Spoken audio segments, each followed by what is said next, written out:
거룩한 주일입니다. 우리의 마음을 모아 우리 하나님께 예배하기를 원합니다. 다 같이 일어나셔서 묵도하심으로 예배를 시작하겠습니다.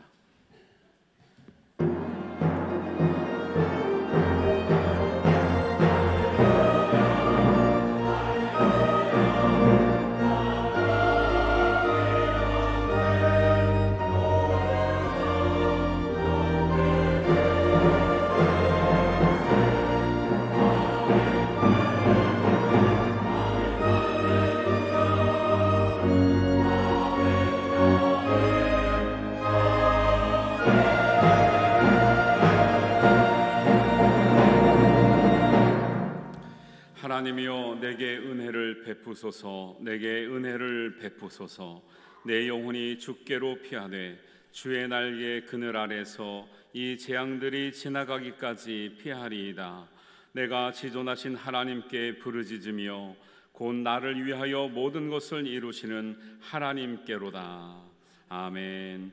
하나님 아버지 은혜를 감사합니다. 귀한 명절을 잘 지내고 또 하나님 갑자기 쏟아지는 우리 폭우 때문에 많은 지역들이 우리 또 성도와 우리 이웃들이 많이 고생을 했습니다.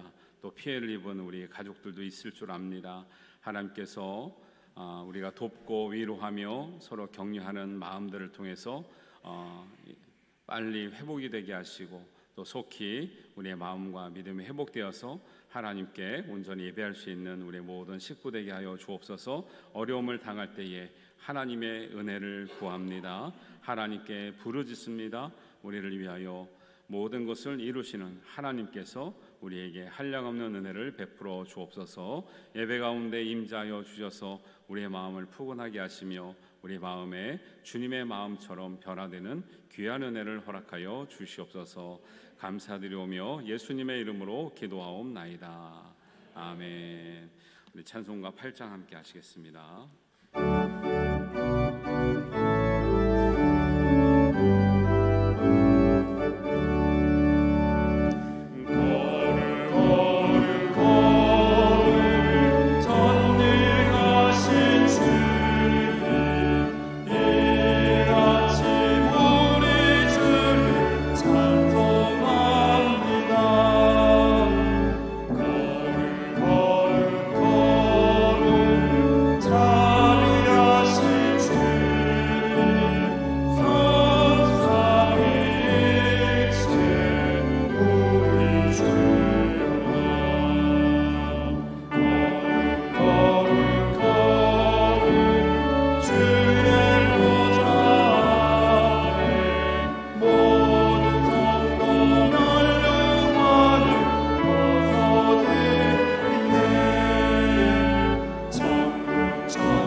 사도신경으로 신앙 고백하겠습니다. 나는 전능하신 아버지 하나님 천지의 창조주를 믿습니다. 나는 그의 유일하신 아들 우리 주 예수 그리스도를 믿습니다. 그는 성령으로 잉태되어 동정녀 마리아에게서 나시고 본디오 빌라도에게 고난을 받아 십자가에 못 박혀 죽으시고 장사된 지 사흘 만에 죽은 자 가운데서 다시 살아나셨으며 하늘에 오르시어 전능하신 아버지 하나님 우편에 앉아 계시다가 거기로부터 살아있는 자와 죽은 자를 심판하러 오십니다. 나는 성령을 믿으며 거룩한 공교회와 성도의 교제와 죄를 용서받는 것과 몸의 부활과 영생을 믿습니다. 아멘. 자리에 앉으셔서 교동문 함께 하겠습니다. 교동문은 30번 시편 67편의 말씀입니다.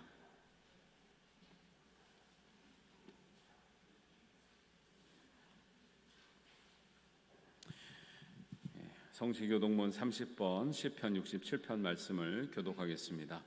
하나님은 우리에게 은혜를 베푸사 복을 주시고 그의 얼굴빛을 우리에게 비추사 주의 도를 땅 위에 주의 구원을 모든 나라에게 알리소서. 하나님이여 민족들이 주를 찬송하게 하시며 모든 민족들이 주를 찬송하게 하소서. 온 백성은 기쁘고 즐겁게 노래할지니 주는 민족들을 공평히 심판하시며 땅 위의 나라들을 다스리실 것임이니이다. 하나님이여 민족들이 주를 찬송하게 하시며 모든 민족으로 주를 찬송하게 하소서. 땅이 그의 소산을 내어 주었으니 하나님 곧 우리 하나님이 우리에게 복을 주시리로다. 하나님이 우리에게 복을 주시리니 땅의 모든 끝이 하나님을 경외하리로다. 아멘. 찬송가 390장 함께 찬양합니다.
날 항상 돌보시고 날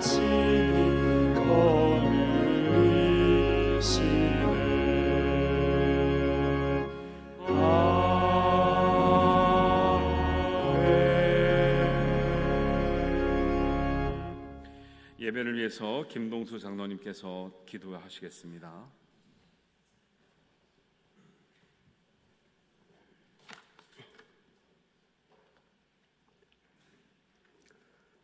언제나 우리에게 가장 좋은 것을 주시는 거룩하신 하나님 아버지, 오곡백과 풍성한 아름다운 가을을 저희에게 허락하여 주시고 오늘도 저희들 주님 날을 기억하여 거룩한 성전으로 발걸음을 인도하시니 참으로 감사를 드립니다. 이 시간 온 마음과 정성을 다해 주님을 찬양하오니 우리의 예배를 기쁘게 받아 주시옵고 우리의 예배가 아벨의 산제사가 되어 하나님께만 영광 돌리는 거룩한 시간 되게 하옵소서.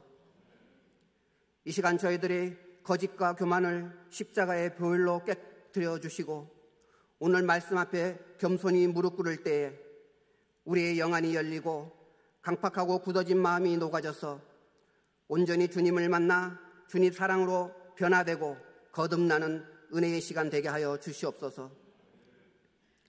우리의 참목자 되신 하나님 아버지, 지난 추석 명절을 저희에게 허락하여 주시고 추석 명절 동안 가족들과 함께 아름다운 시간을 보낼 수 있도록 저희의 발걸음을 안전하게 지켜주시니 감사를 드립니다. 추석 명절 기간 동안 가족들과 나누었던 기쁨과 평안함은 온전히 아버지께서 주신 귀한 은혜의 선물임을 고백합니다. 우리의 자녀들이 이제 추석 연휴를 마치고 다시 일상의 자리로 돌아갔사오니 그곳에서 최선을 다해 믿음으로 승리하게 하시고 어둡고 혼탁한 이 세상에 물들지 않고 자신을 지켜 하나님의 거룩한 신부로 왕같은 제사장으로 그의 소유된 백성답게 살아갈 수 있도록 지켜주시고 함께하여 주시옵소서. 하나님 아버지, 지금 들녘에는 오곡백과 풍성한 열매를 거두는 가을이 돌아왔지만 저희들이 신앙을 돌아볼 때 너무나도 부끄러울 수밖에 없음을 고백합니다. 주님, 저희의 열매 없는 믿음을 용서하여 주시옵고 저희에게 믿음을 더하여 주시사 이 풍성한 가을에 우리의 신앙의 직분과 연륜이 깊어갈수록 우리의 자랑이 되지 않게 하시고 어제보다 오늘 주님이 더 깊이 사랑해 가시고 주님 기뻐하시는 믿음의 열매들을 많이 맺는 이 가을 되게 하옵소서. 무엇보다 예수 그리스도의 성품을 닮아가는 우리 창원제일교회 믿음의 공동체가 되어 주님께서 우리를 사랑하셨듯이 오늘 더욱 서로를 사랑하며 섬기며 위로하며 서로 격려하며 용서하는 믿음의 거룩한 공동체 되게 하옵소서.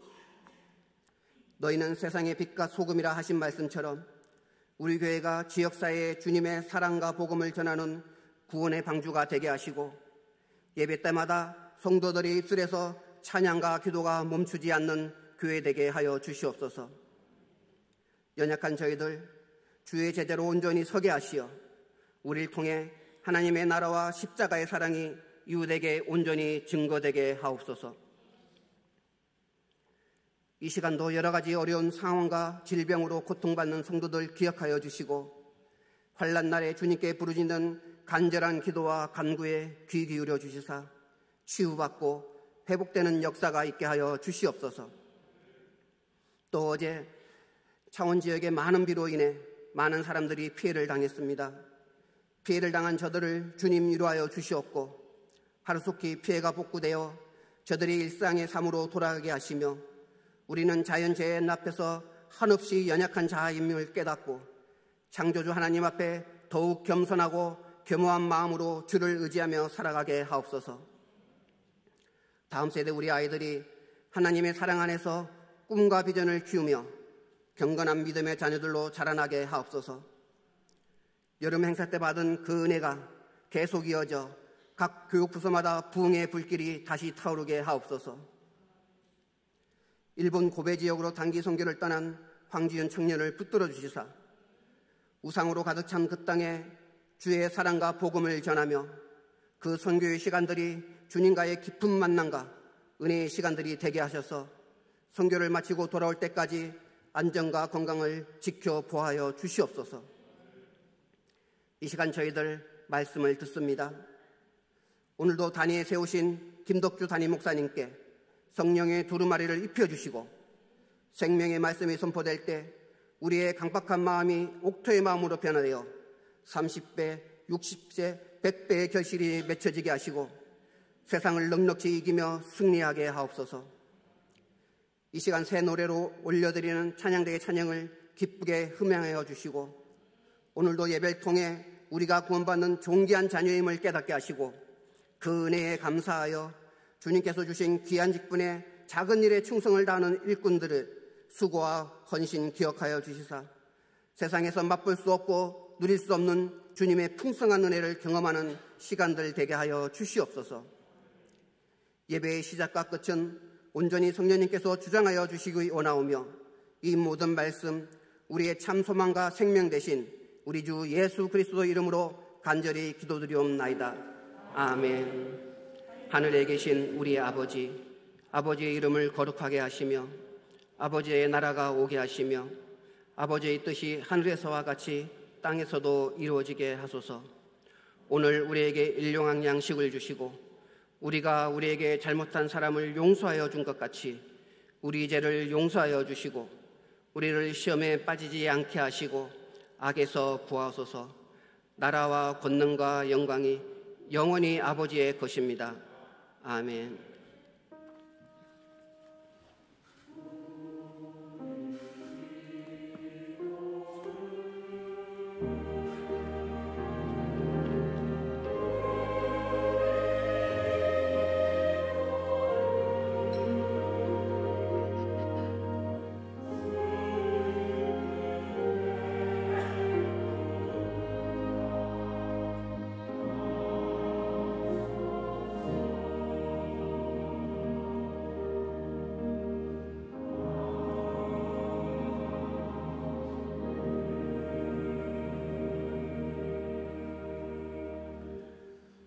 교회 소식 알려드리겠습니다. 오늘은 친교주일로 드리겠습니다. 정해진 장소에서 친교하는 시간 잘 나눠주시길 바랍니다. 다음 주 주일 오후 예배는 4남전도회 헌신 예배입니다. 그래서 강사님으로는 방주교회 담임하시는 박상종 목사님께서 우리 경남지방에서 오십니다. 건강한 가정과 교회를 세우기 위한 마도와이즈 교육이 26일과 27일에 개강을 합니다. 문의하셔서 많이 참석해 주시면 감사하겠습니다. 오늘 식당봉사구역은 발림, 대원 1, 대원 2 구역입니다. 또 성경 공부 반이 10월부터 개강을 하는데요. 성격이 아주 전혀 다른 두 가지 반이 있습니다. 제가 인도하는 성경 공부가 있고 우리 고문아 전사님이 또 미술 전공자시기 때문에 미술을 통해서 성경 이야기를 잘 배울 수 있는 또 그림 그리면서 할 수 있는 이런 시간이 있습니다. 그래서 여러분들 잘 보셔서 관심 있으신 분들 참여하시면 되겠습니다. 그리고 또 우리 추석을 지나면서 기쁜 소식은 김성교 장로님, 백미석 권사님 자녀되는 김혜민 집사님이 있는데 지난 주간에 쌍둥이를 출산했는데 하나는 남자이고 하나는 딸아이고 그래서 아주 그냥 한 번에 그냥 모든 것을 이루셨습니다. 우리 박수로 우리 축하드리겠습니다. 네. 그래서 이렇게 좋은 일이 있어서 오늘 커피를 쏘시려고 했는데 명절을 지내느라고 준비가 안 돼가지고 다음 주에 쏘신다고 합니다. 다음 주에 오늘 것까지 다 드시기를 바랍니다. 그다음에 우리 목회자 소식은요. 우리 그동안에 교육부를 고문환 전사님이 혼자 다 하시느라고 고생이 많으셨는데 교육부를 전담하실 우리 전사님을 청빙했습니다. 우리 잠깐 앞에 나와 주시죠. 서울신학대학교 기독교육과 서울신학대학교 대학원 나오셨고 지금은 서울신학대학교에서 평일에는 직원으로 일하시고 주말에는 사역하시는데 멀리서 오시지만 저희가 꼭 필요한 분이시고 유능한 분이셔서 모시게 되었습니다. 양호준 전도사님이십니다. 인사하시겠습니다. 네, 박수로 환영하겠습니다. 네. 앞으로 많이 교제해 주시고 또 좋은 나눔의 시간 되시기를 바라겠습니다. 네, 그리고 다음 주에는 원로 목사님 우리 내외분 예배 참석하시기로 하셨습니다. 또 반가운 또 얼굴 또 맞아주시기 바랍니다. 경남 지방의 목회자 수련회가 내일과 내일 모레 있는데 저희 부부만 참석하고 오겠습니다. 경남 기독교 총연합회에서 각 교회마다 도움을 청한 게 있는데 안내 데스크에 가시면 서명란이 있습니다. 그게 뭐냐면 경상남도의 마을 교육 공동체 활성화를 이제 반대하는 서명이에요. 뭐냐면 마을 교육 공동체가 이제 사실은 우리 이제 이런 이제 기관들이 많이 생겨났는데 겉으로는 되게 좋아 보이는데 그 내용을 보면 너무 정치 편향적이거나 교권이 무너지는 교육을 하고 있거나 그다음에 학생 인권 조례나 차별금지법에서 우리가 기독교에서 반대하는 독소 조항이 있거든요. 근데 그런 것들을 너무 교육을 적극적으로 하는 내용들이 많아요. 그래서 교계에서는 반대를 많이 하고 있어요. 그래서 여기 보면 적극적인 성교육이나 이런 걸 통해서 부모 입장에서 교회 입장에서는 바람직하지 않게 생각되는 것들이 많아서 이런 마을 교육 공동체 활성화를 하면 안 된다라고 하는 입장을 취하는 것입니다. 여기에 동의하시는 분들은 밖에 나가시면 그 내용도 있고요. 그다음에 서명 받는다는 도 있으니까 함께 참여해 주시면 감사하겠습니다. 명절 잘 보내셨는데 비가 많이 와서 어려움이 있을 터인데 여러분은 괜찮으십니까? 네, 그래도 여러분 말로는 괜찮다고 하는데 지금 이렇게 물 찬 집도 있고 그렇긴 하대요. 그래서 많이 어려우시면 우리 교회도 도움 청해 주시면 또 할 수 있는 대로 많이 돕도록 하겠습니다. 우리 가까이 계신 분들과 인사하겠습니다. 반갑습니다. 잘 오셨습니다. 환영합니다. 축복합니다. 사랑합니다. 네, 반갑습니다. 네.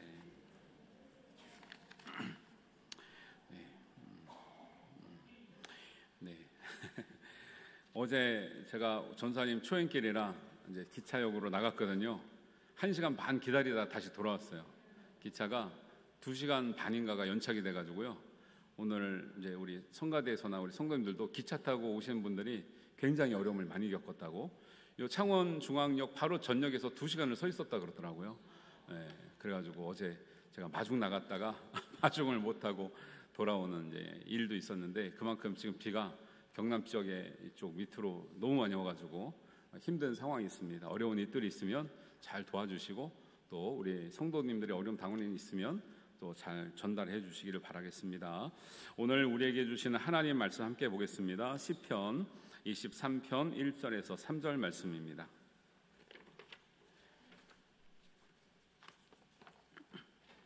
시편 23편 1절에서 3절 말씀 우리 한 목소리로 같이 봉독하겠습니다. 여호와는 나의 목자시니 내게 부족함이 없으리로다. 그가 나를 푸른 풀밭에 누이시며 쉴 만한 물가로 인도하시는도다. 내 영혼을 소생시키시고 자기 이름을 위하여 의의 길로 인도하시는도다. 아멘. 할렐루야. 찬양대 찬양 읽겠습니다.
아멘.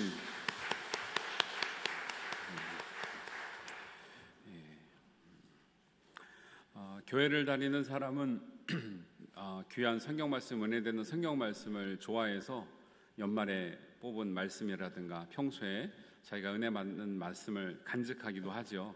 근데 교회에 다니지 않는 사람은 성경 말씀을 좋아할까요? 안 할까요? 안 할 것 같은데 좋아하는 구절들이 있다고 합니다. 그래서 어떤 조사에 보니까 교회에 다니지 않는 사람이 가장 좋아하는 성경 말씀 어디일까요? 그렇죠. 아니 힌트를 드렸잖아요. 제가 어디 얘기하려고 이런 얘기를 하겠어요. 시편 23편 말씀을 하려고 하는 거죠. 시편 23편 말씀이 교회를 다니지 않아도 너무 좋아하는 말씀이다 라고 이제 조사가 된 기록들을 보았습니다. 그리고 외국의 경우는 장례식이나 결혼식에서 가장 많이 이제 봉독되는 말씀이 시편 23편이라고 하기도 합니다. 그리고 초대교회에서 어떤 경우에 복음을 전하다가 순교를 당하는 일이 있을 때 그 순교자가 마지막 하나님 부름을 받기 전에 그에게 믿음을 위로해주고 소망을 주었던 그 말씀도 시편 23편의 말씀이라고 합니다. 하나님은 나의 목자라고 하는 이 고백은 사실 성경 전체로 봤을 때 하나님과 저의 관계, 예수님과 우리의 관계를 가장 적절하게, 가장 모범적으로 표현할 수 있는 좋은 예라고 할 수 있겠습니다.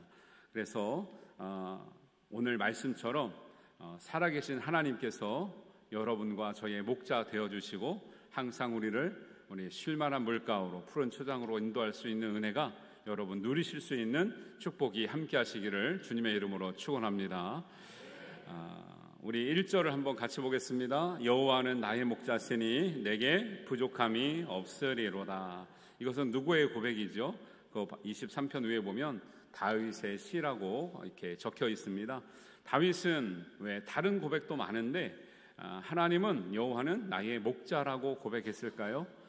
다윗이 어릴 때부터 자기도 목자의 삶을 살아봤기 때문에 그런 거죠.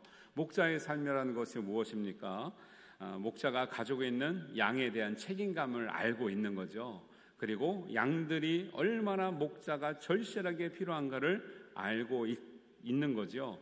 양들은 목자 한 사람만 있으면 모든 것이 해결되지만 그 목자 한 사람이 없을 때는 나의 생존의 위협을 받을 수밖에 없다는 것을 너무나 잘 알고 있는 다윗이기에 하나님을 주님은 나의 목자이십니다라고 고백을 하고 있는 것이죠.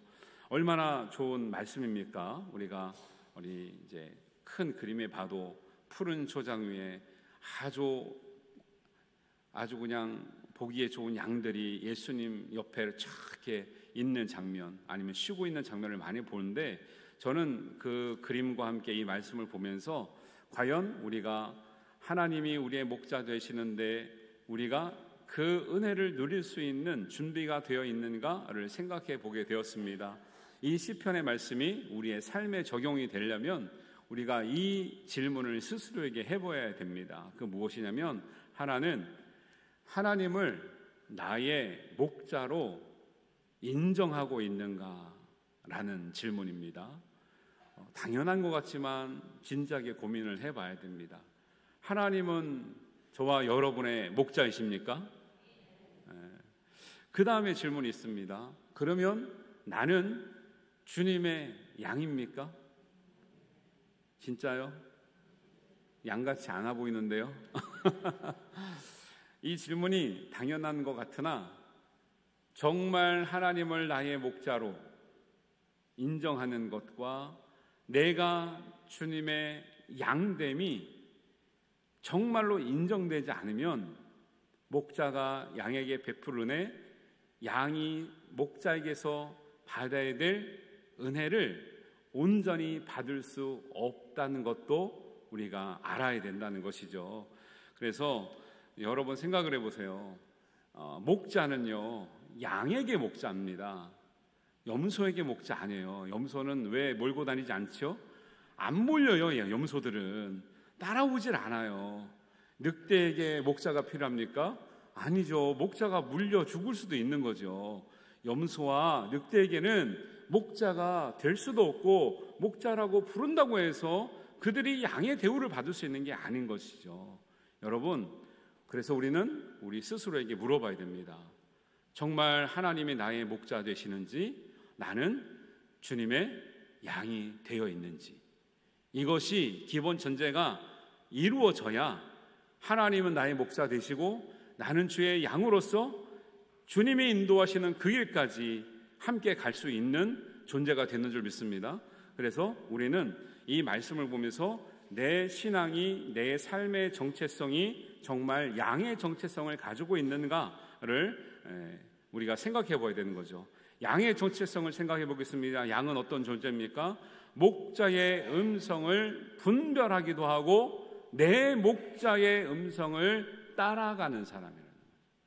여러분, 어떤 말씀을 따라가고 있습니까? 어떤 목자의 음성을 듣고 있습니까? 내 목자가 있는데 다른 목자의 음성을 듣고 가는 양들은 내 목자의 보호와 은혜를 받을 수가 없는 것이죠. 양들은 자기의 목숨을 목자에게 맡기는 존재예요. 맡기지 않고 내 마음대로 가다가는 곁길로 가거나 낭떠러지로 가거나 못먹을 독초를 먹고 치명적인 위험을 당할 수도 있는 거죠. 양들은 목자를 전적으로 의지하는 사람들이에요. 의지하는 존재입니다. 의지하다가 안 하다가 하는 양들은 온전한 양들이 아닌 거죠. 종교개혁자 칼빈은 이렇게 말하는 것을 우리가 한번 깊이 있게 생각해 봐야 될 필요가 있습니다. 종교개혁자 칼빈은 이렇게 말씀하고 있어요.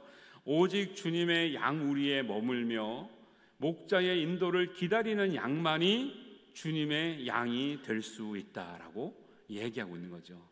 왜 이렇게 얘기했을까요? 그 이유가 있겠죠. 주님의 양우리에서 머물며 주님의 인도를 기다리는 양만이 주님의 양이 될 수 있다라는 거예요. 우리는 그렇게 하지 않으면서 주님만이 목자 되시기를 바라는 거죠. 우리가 진정으로 하나님을, 예수님을 선한 목자로 따라가게 되려면, 또 그분이 우리의 목자가 되시려면 우리가 순전한 양들이 되어야 될 줄 믿습니다. 염소나 늑대이면서 주님을 부른다고 주님이 응답하시거나 주님이 우리를 인도하지는 않는다는 거죠. 그래서 하나님을 목자로 부른다는 것은 내 삶을 하나님의 인도 아래서 있겠다고 하는 선언이면서 우리의 약속을 하는 거예요. 주님을 우리가 목자로 부른다는 그 자체가 하나님께서 인도하시는 대로, 먹이시는 대로, 명령하신 대로 순종하며 살겠다고 하는 우리가 선포를 한 것이라는 거죠. 이런 마음으로 주님은 여호와는 나의 목자시니 여러분 부르시고 기대하시고 여러분 사모하시기를 바랍니다. 우리 찬양대가 언제 한번 여호와는 나의 목자시니 있지요? 한번 해주셔요. 그날 다시 한번 제가 설교하기. 여호와는 나의 목자시니 얼마나 좋아요, 그렇죠? 여기까지만 잘 못해서 그런 하나님을 우리가 따라가고 있는 겁니다. 그래서 주님이 선한 목자의 그 은혜를 받기 위해서는 우리가 정말 선한 양의 모습을 취할 때 더 큰 은혜가 될 줄로 믿습니다. 그 은혜를 2절에서 뭐라고 표현하고 있습니까? 한번 같이 읽겠습니다. 그가 나를 푸른 풀밭에 누이시며 쉴만한 물가로 인도하시는도다. 얼마나 좋습니까? 여기에 머물 수만 있으면 얼마나 좋겠습니까? 그런데 이제 우리는 이 글로만 보는 상황이잖아요. 이제 팔레스타인, 정말 이 양들이 있는 상황의 지역의 특성을 보면 풀이 항상 많을 것 같고 주님은 늘 푸른 풀밭에 양들과 함께 계시는 것 같은데 원래 그 지역의 특성은 1년의 반은요 풀이 나지 않는 지역이라고 합니다. 그래서 양들이 먹을 풀이 늘 있지 않대요. 저도 성지순례를 뭐 짧은 기간에 한 번밖에 가보지 않았지만 가서 들은 얘기를 보니까 이해가 가더라고요. 제가 전날에 보니까 풀이 하나도 없었어요. 왜냐하면 예루살렘 주변의 산들을 보니까 뭐 계절마다 좀 다를 수 있지만 제가 갔을 때는 동산, 높은 산도 있지만 동산이 보통 우리는 동산이라도 나무들이 많잖아요. 근데 그때는 나무들이 없고 동산 같은데 다 되게 돌이 너무 많은 거예요. 우리는 동산이 있어도 그냥 흙이거나 나무가 있거나 이렇잖아요. 근데 그 지역에 가니까 너무 동산들이 많은데 나무가 없고 너무 돌짝밭이 많은 거예요. 그거를 보니까 성경에 돌 얘기 되게 많이 나오죠. 돌짝밭 이야기도 나오고 돌들로 떡덩이가 되게 해서 먹으라고 하는 사탄의 시험도 나오고 너희가 믿음이 온전치 못하면 이 돌들로 아브라함이 자손이 되겠다 하는 돌에 관한 이야기가 굉장히 많이 나온 것이 생각이 많이 나오더라고요. 보니까 이 팔레스타인 지역이요 돌들이 그렇게 많아요. 그것이 떡덩이로 변한다면 그것들이 아브라함이 자손이 된다면요 어마어마한 이 존재들이 되는 거죠. 그래서 그 돌짝밭 같은 그 밭에 실제적으로 양들이 먹을 풀이 별로 없더라는 거예요. 그런데 그 다음날 가보니까 아니 파릇파릇해요. 꼭 우리 봄에 새싹이 돋아나는 것처럼. 왜 이렇게 갑자기 새싹이 났습니까? 그러니까 그 지역이 그렇대요. 간밤에 이슬이나 비가 내리면 그 돌짝밭 같은 밭이 거기에 새싹들이 초록초록 새록새록 올라온다라는 거예요. 그러면 그 다음날 이제 그게 며칠에 한 번씩 나는데 목자들은 양들을 데리고 나서 그 풀을 뜯어먹게 하는데 문제는 양들이 평소에 어디서 풀이 나는지 모르기 때문에 양들끼리는 그 풀밭을 찾아갈 수 없다라는 거예요. 그래서 양들에게는 목자의 인도가 절대적이다라는 거예요. 목자를 따라가지 않으면 풀이 가끔 나는 지역인데 가끔 나는데 그 풀이 어디 있는지도 모르는 양들이 스스로 찾아 먹을 수가 없다라는 것을 얘기해 줄 때 이렇게 여호와는 나의 목자시니 부족함이 없겠다라는 말씀이 너무 와닿는 거죠. 스스로는 늘 부족함이 있는 거죠. 스스로는 늘 푸른 풀밭이 어딘 줄 모르는 거예요. 주님을 따라갈 때만 우리가 푸른 풀밭과 맑은 시냇물가로 갈 수 있게 될 줄로 믿습니다. 주님을 온전히 따르시는 어린 양들이 되시기를 주님의 이름으로 축원합니다. 이런 의미가 있었구나라는 것을 알 수 있는 거죠.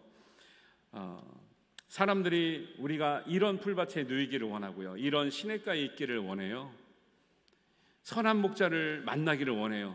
그런데 중요한 것은 우리가 좋은 양이 돼야 될지에 대해서는 관심이 좀 부족한 것 같습니다. 목자를 믿고 순종하는 양들을 인도하게 돼 있어요. 곁길로 가는 양들을 찾으러 가지만 사실은 그 양들 때문에 고생을 많이 하게 되는 거죠. 히말라야의 고산 지역을 가면 이런 재밌는 이야기가 있습니다. 양들이나 가축들의 어떤 가치를 평가하는 법들이 다른 지역과는 다르다고 합니다. 뭐냐면 히말라야는 높은 산들이 많잖아요. 짐승들이 풀을 뜯어 먹어도 막 이렇게 벼락 같은 이 산지로 오르지 않으면 풀이 없는 이런 정도의 지역이거든요. 이 지역의 가축의 값은 보통 우리 가축의 값이나 가치가 뭘로 측정이 되죠? 몸무게나 어떤 건강을 가지고 얘기를 하죠. 그런데 여기에 있는 고산족들은 가축을 평가할 때 단지 몸무게나 사이즈만을 보는 것이 아니라 동물의 습성을 보고 평가를 한다는 거예요. 이 동물들이 어떻게 먹이를 먹고 있는가. 이게 뭐냐면 어떤 양들은 산에다 풀어놓으면 먹이를 먹을 때 풀을 뜯을 때 올라가면서 먹는다는 거예요. 근데 어떤 양들은 풀을 먹을 때 내려가면서 먹는다는 거예요. 그러면 어떤 양이 더 높은 값을 받을까요? 어떻게 하셨대요? 왜 그럴까요? 올라가는 양들이 더 높은 값을 받는데요. 왜 그럴까? 올라가 봐야 꼭대기인데, 올라가다 떨어질 수 있는데. 내려가면서 먹는 양의 문제가 뭐냐면 편하잖아요. 그러니까 보통 양들이 편한 길을 선택해요. 내려가면서 먹으면 얼마나 편하겠어요? 내려가면서 먹으면 내려가면서 점점 몸이 무거워집니다. 산이 높아요. 벼락이 이렇게 각도가 높잖아요. 몸이 무거워진 양들은 못 올라온대요. 집에서 멀어진대요. 주인이 찾을 수가 없는 거예요. 그리고 밑으로 내려갈수록 먹을 것이 없대요.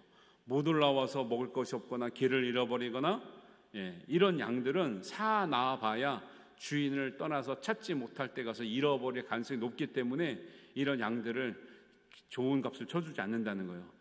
비록 먹을 때 힘들지만 올라가서 먹는 양들이 있대요. 올라가면서 먹는 양들은 결국 산으로 가면 찾을 수 있다는 거예요. 올라가면서 더 영양이 풍부한 새싹들을 먹고 자란다는 거예요. 그 더 건강해진다는 거예요. 더 양들이 튼실해진다라는 거예요. 그래서 상향식 습성을 가진 양들이 더 높은 값을 받고 하향식 습성을 가진 양들은 값을 덜 받는다라는 거예요. 이걸 통해서도 우리의 신앙도 비슷하다고 생각을 합니다. 우리가 신앙생활 하는 건 하늘을 바라보고 위를 바라보고 주님을 바라보고 해야 되는데 피곤합니다. 어렵습니다. 바쁩니다. 그러니까 편한 길을 택해요. 먹긴 먹지만 편하게 내려가면서 먹어요. 내려가면서 먹다 보니까 배불러요. 쉬어요. 자요. 힘들어요. 그러다 보면 주님과 멀어지는 거예요. 길을 잃어버리는 거예요. 주님의 집과는 멀어지는 거죠.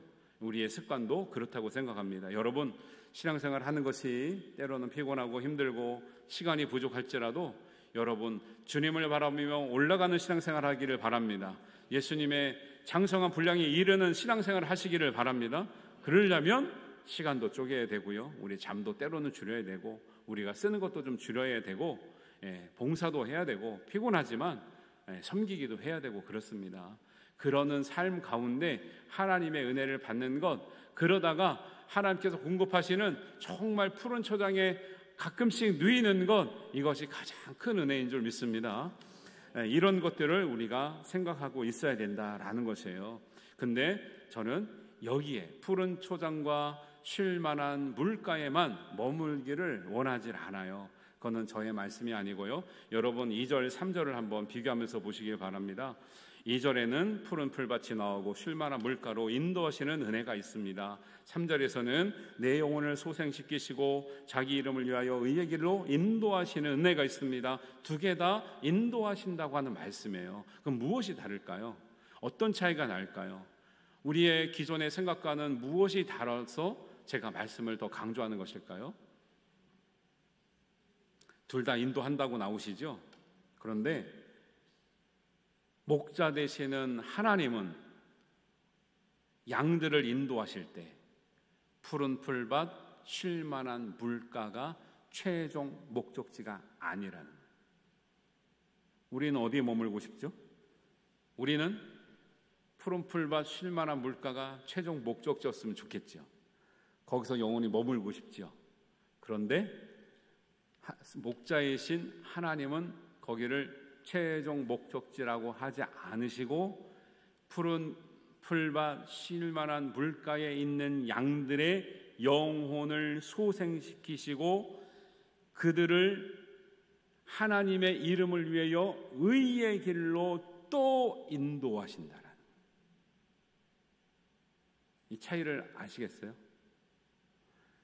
우리는 푸른 풀밭에 머물고 싶죠. 은혜 받는 순간, 평안을 누리는 순간, 건강한 순간, 성공했던 순간, 이 순간을 누리고 싶어요. 그런데 그것은 하나님께서 우리를 영혼을 살리시고 구원하시고 회복시키시고 하나님의 이름값을 알게 하시는 과정이고요. 그 과정이 끝난 다음에는 반드시 의의 길로 인도하시는 거예요. 그건 무슨 차이가 있을까요? 여러분 생각을 해보세요. 여러분이 양인데 인도를 받아서 푸른 풀밭에만 있다. 거기서 계속 머물러 있다. 시원한 시냇물을 먹으며 계속 먹으며 풀을 영양이 좋은 아주 맛있는 풀을 계속 먹으며 거기서만 머물러 있다. 그럼 어떻게 될까요? 포동포동 살이 찌겠죠. 거기서만 계속 머물고 있다. 살이 쪄가지고 어디 움직이지도 못한다. 그러면 누가 찾아올까요? 도축업자들이 찾아오겠죠. 그래서 우리 목에 뭘 걸까요? 우리 목에 밧줄을 메고 끌고 가겠죠. 왜요? 참 맛있게 보이니까, 참 뽀얗게 보이니까요. 거기에 머물러 있으면 우리의 양의 용도가 어떻게 되는 거예요? 식용으로 전락하고 말아요. 식용으로. 주님은 우리를 인도하실 때 거기를 영원히 머물러 하지 않도록 하신 이유가 뭐냐면, 우리는 고기와 양 털의 용도로 우리를 부르시고 선택하는 것이 아니라, 다른 양들은 몰라도 하나님께서 부르시고 모으시고 선택한 양들은 도축용이 아니라, 식용이 아니라, 털이 필요한 것이 아니라, 고기가 필요했던 것이 아니라, 그 양들이 의의 길을 걸은 후에 6절에 나오는 것처럼 영원히 하나님 집에 거하기 위해서 우리를 인도하시는 줄 믿습니다. 영원히 거할 하나님의 집은 푸른 풀밭에 있지 아니하고 푸른 풀밭과 시원한 냇가를 거쳐서 의의 길을 통과해야 나오는 길인 것을 우리가 알고 주님을 따라가되 의의 길을 통과하고, 의의 길을 통과하다 보니까요, 사망의 음침한 골짜기도 지나야 된다는 거예요. 원수들이 기다리고 있는 그 험한 길도 우리가 지나가야 되고 따라가야 되고 두려워 떨면서도 그 길을 반드시 가야 된다는 것을 성경은 말하고 있다는 거예요. 여러분, 풀밭이 아무리 좋아도 우리의 종착지가 아닙니다. 아무리 시냇가물이 맑고 시원해도 우리의 종착지가 아니라는 거예요. 예수님의 제자들도요, 이렇게 생각했다가 아주 혼이 난 적이 있어요. 마태복음 17장에 보면 예수님께서 하루는 야고보와 베드로와 요한을 데리고 산에 올라가셔요. 산에 올라가시니까 예수님의 얼굴이 해같이 변화되고 예수님의 옷이 빛난 것처럼, 빛처럼 빛나고 있어요. 그 시간에 하늘에서는 엘리야와 모세의 형상이 보이면서 예수님과 더불어 이야기하는 이 장면을 보니까 제자들이 여기가 마치 천국 같은 거예요. 여기서 영원히 있었으면 좋겠는 거예요. 그래서 하는 말이 뭐예요? 주님, 우리는 여기가 좋사오니 여기서 초막 셋을 치고 영원히 있을 수 없을까요? 했더니 예수님께서 뭐라 그러실게요? 아무 대답을 안 하시고 내려가시고 너희는 나를 따라 뭐를 지고 따라오라고요? 십자가를 지고 나를 따라오라고 말씀하시는 거예요. 여러분, 예수님은 왜 그 장소가 엘리야와 모세와 자기 형상이 빛처럼 빛나며 해같이 빛나는 그 모습 가운데 은혜를 누리면서 광명한 천국처럼 누리는 것이 싫으셨을까요? 아니겠죠. 그러나 왜 거기에 머물지 않으셨을까요? 하나님께서 예수님에게 원하셨던 사명의 길은 거기에 머무는 것이 아니었기 때문에 그렇죠. 하나님께서 우리를 사랑하셔서 우리를 불러주시고 구원시켜주시고 우리를 담대하게 하시고 믿음이 성장하게 하신 이유는 푸른 풀밭에 머물다가 도축되는 양이 아니라 푸른 풀밭을 지나고 시원한 물가를 지나고 의의 길을 통과해서 하나님께서 인도하시는 길을 따라가면서 때로는 사망의 음침한 골짜기를 만날 수 있지만, 원수들의 목전까지 우리가 이룰 수 있지만, 주님께서 보호하시는 막대기와 지팡이로 우리 앞에 상을 차려주시는 그 은혜를 맛보며 의의 길을 통과해서 영원히 갈 하나님의 집에 이를 수 있는 사명이 있는 양들로 선택해 주신 줄로 믿습니다. 우리가 여기까지 가야 우리의 신앙이 완성된다라고 하는 것이죠. 우리가 이 길을 온전히 따라갈 수 있는 성도들이 되시기를 바랍니다. 그러기 위해서 그래서 2절에서 푸른 풀밭과 시원한 물가가 마지막 종착지였다면 여기서 끝나면 되죠. 여기서 우리와 함께 주님을 따라가면 여기에 머물게 될 것이다, 끝이다 라고 하면 될 것을 끝나지 않고 3절을 계속 이어가고 있죠. 3절은 의의 길을 가기 위한 준비를 하고 있습니다. 뭐예요? 영혼을 소생시키시고 그래요. 영혼은 생명을 말합니다. 창세기 2장 7절에 나오는 생명이란 말도 같은 말이에요. 네페시란 말인데 양을 생명으로 보고 있다라는 거예요. 하나님과 함께 살 수 있는 생명의 존재로 보고 있다는 거예요. 그 영혼을 하나님께서 선택하시고 그 영혼을 먹이기만 하는 것이 아니라 소생시키는 거예요. 이 소생이라는 말은 슈브라고 하는 말인데 하나님께로 향하게 하는 것이에요. 양들은 제 갓길로 간다 그러잖아요. 그러나 그 양들을 선택해서 내 우리에 놓고 내 양으로 만들 때는 이 양들은 각자의 갈 길로 가는 것이 아니라 하나님을 향하여서 의의 길로 가도록 인도하시는 거예요. 그게 소생이란 말이에요. 다른 말로는 회개란 말과 맥락이 같습니다. 각기 제 갈 길로 갔던 인생을 하나님께서 구원하여 주셔서 하나님을 향하여 가도록 하나님을 향하여 살도록 만드시는 것이 소생이라는 말씀이에요. 여러분 하나님의 은혜로 다 소생케 된 줄로 믿습니다. 그래서 우리가 어려운 길이지만 믿음의 길을 가고 하나님을 향한 길을 가고 교회를 섬기는 길을 가고 있다라는 것이죠. 그 길을 가는 길을 가르면서 또 하나 주님께서 요구하신 게 뭐냐면 자기의 이름을 위하여 의의 길을 걷게 하시는 거예요. 자기의 이름은 뭡니까? 이름이라고 하는 것은 셈이라고 하는 말인데요. 셈이라고 하는 것은 하나님의 성품을 얘기해요. 구원받아서 하나님의 길로 돌이켜서 가는 인생이 누구를 닮아가야 됩니까? 하나님을 닮아가는 거예요. 예수님을 닮아가는 거예요. 그렇게 사는 길이 의의 길, 그렇게 사는 길이 영원히 우리가 머물 하나님의 집으로 이르는 길이라고 주님은 말씀하고 있다는 것을 성경을 통해서 우리가 알기를 원합니다. 목자가 인도하는 의의 길은요, 하나님의 이름을 위해서 쓰임받을 수 있는 양들을 선택하시는 길이에요. 우리가 포동포동해서 우리에게 고기를 원하고 우리에게 털을 원해서, 그러니까 주님은 목자들은요 양을 잡아 먹을 수 있어요, 없어요? 배고프다고 해서 양을 잡아먹는 목자는 없지요.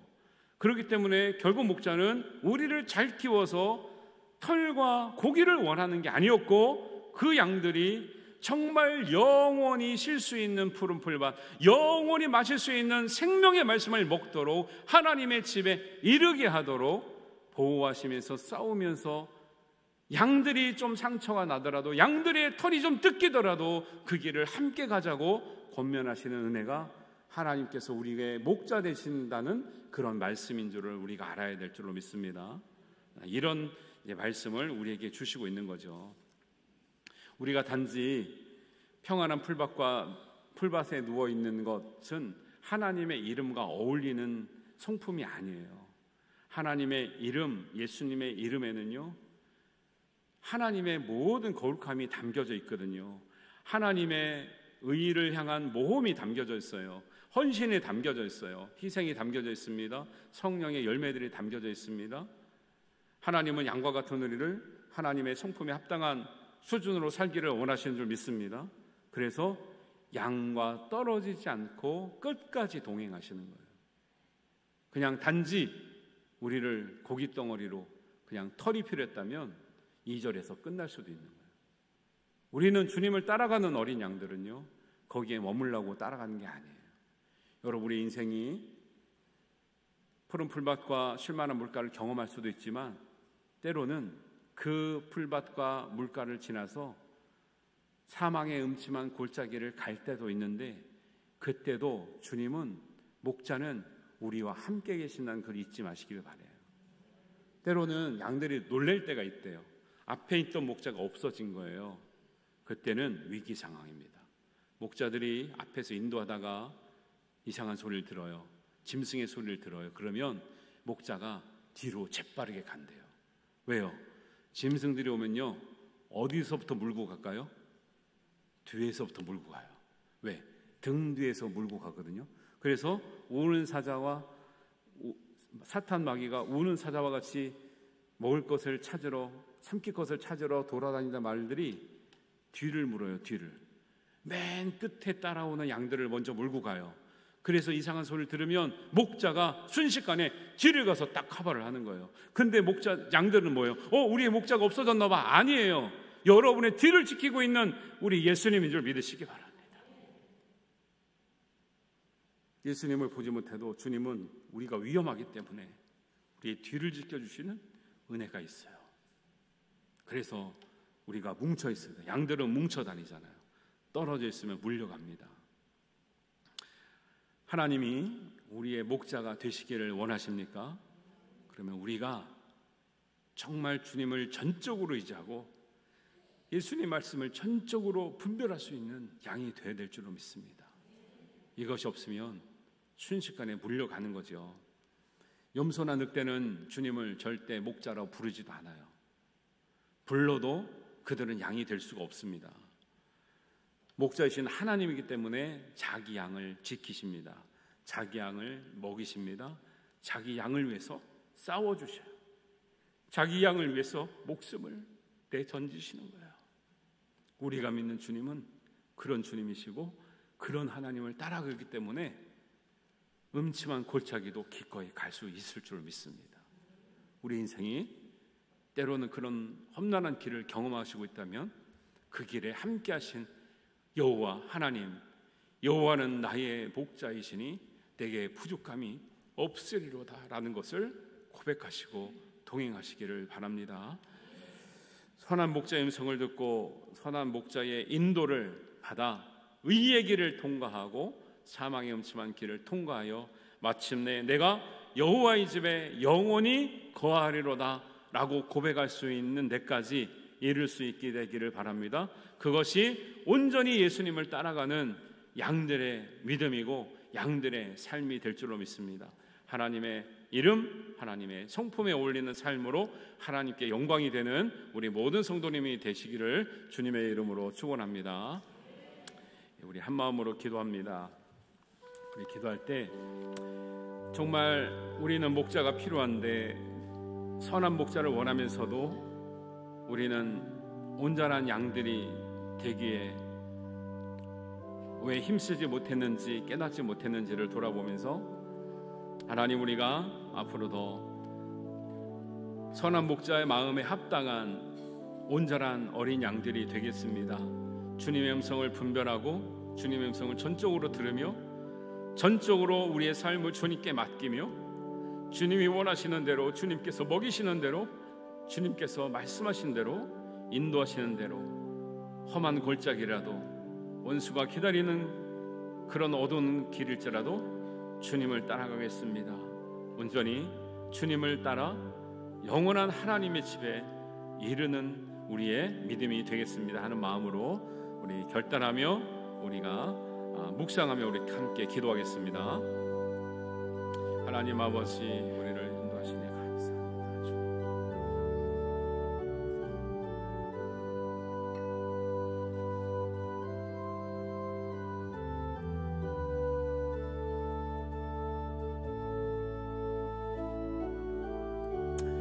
아버지 하나님,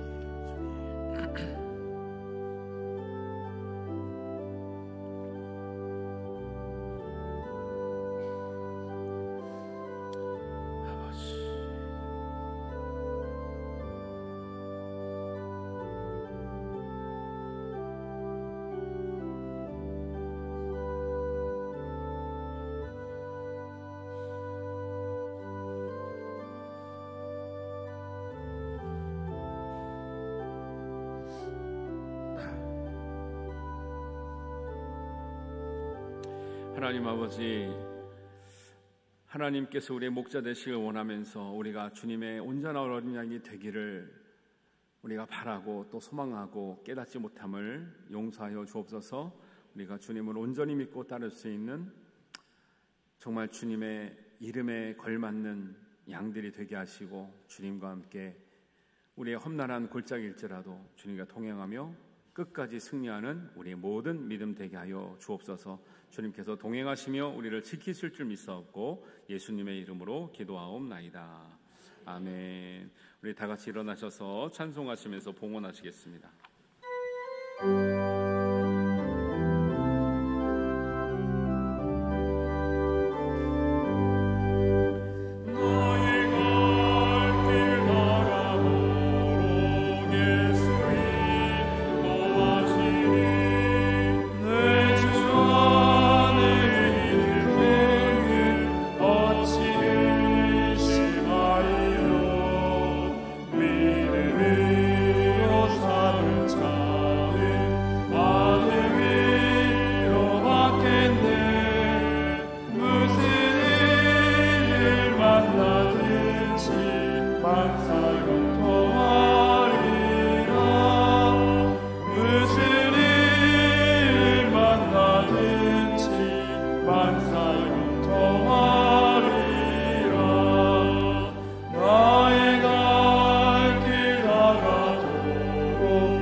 하나님 아버지, 명절을 잘 지나게 하시고, 또 하나님 또 수해가 있었지만 또 잘 견디게 하시고, 하나님께서 우리의 생명을 보존하여 주시는 은혜를 감사합니다.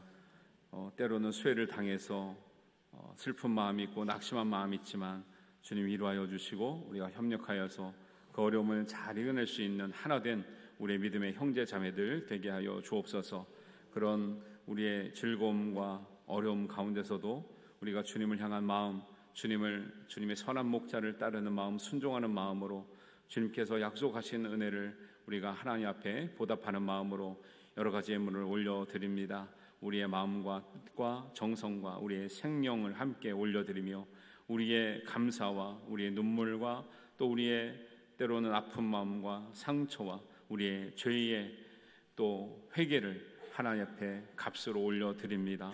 하나님 흠양하여 주시고, 나 대신 하나님 정말 짐승들이 목숨을 정말 바쳐서 우리의 죄를 씻겼던 구약의 대사처럼 우리가 이 시대에는 우리 예물을 드려 하나님 우리의 모든 회개가 하나님께 올려드리며, 우리의 감사의 제목이 올려드리며, 우리의 소원을 올려드리며, 우리의 약함과 연약함, 우리의 상처와 또 우리의 감사와 기쁨이 다 올려드리오니 하나님 흠양하여 주시고, 하늘 문을 여시며 하나님 한량한 은혜를 나리워 주옵소서. 간절한 소망이 있게 하시며 또 응답이 있게 하시고, 하나님 길이 열리게 하시고, 우리의 연약함이 해결되게 하시고, 상처가 치유되게 하시며, 우리의 병들이 고침을 받아 나음을 입는 은혜를 덧입혀 주시옵소서.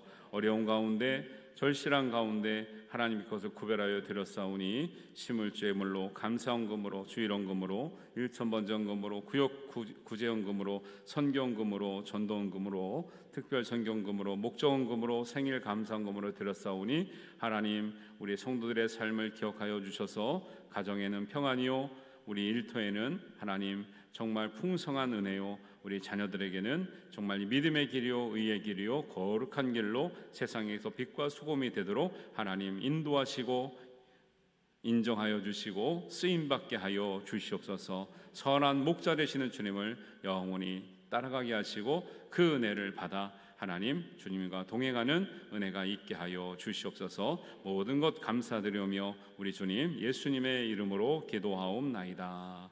아멘.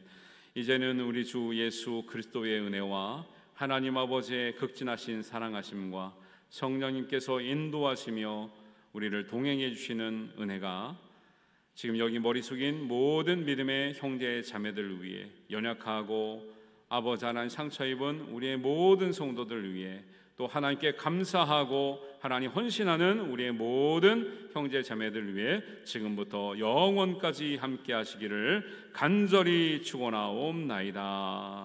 아멘.